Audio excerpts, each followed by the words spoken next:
বিপ্লবকে বিদায় দিয়েছি, স্বৈরাচারের প্রেতাত্মাকে আমরা বিদায় দিব।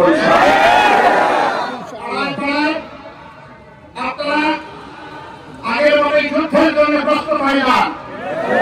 ওরকম দুর্বৃত্ত রাষ্ট্রে আক্রান্ত হবে এবং পরে নিজেরা আমার বিচার শেষ করে ফেলবেন না। বিচারের জন্য যে অথরিটিকে পাবেন তার হাতে তুলে দেবেন। যদি নিজেরা বিচার করতে যান, অবিচার হওয়ার সম্ভাবনা আছে, কাজ আমরা করব না। আরো কিছু দুর্বৃত্ত মানুষের বিভিন্ন ধর্মীয় সম্প্রদায় গোষ্ঠী মানুষের উপর আমরা শুনতে পাচ্ছি বিভিন্ন ধরনের অত্যাচার জুলুম করছে।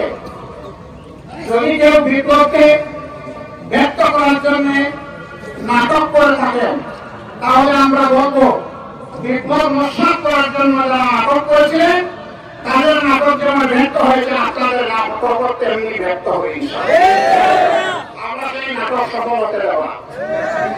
আমরা পরিষ্কার বলতে চাই, এই দেশের সংখ্যালঘু সংখ্যাগুরু আমরা মানি না।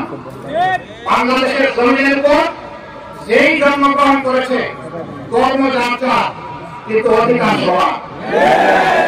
আমার যে অধিকার অন্য যে কোনো ধর্মের একজন নাগরিকের অধিকার। সুতরাং এখানে জন্মগ্রহণকারী প্রত্যেকটি মানুষ বাংলাদেশের গর্বিত নাগরিক। সেই সমাজ নিশ্চিত করে এই বিপ্লবের লক্ষ্য। অতএব পুরো জায়গায়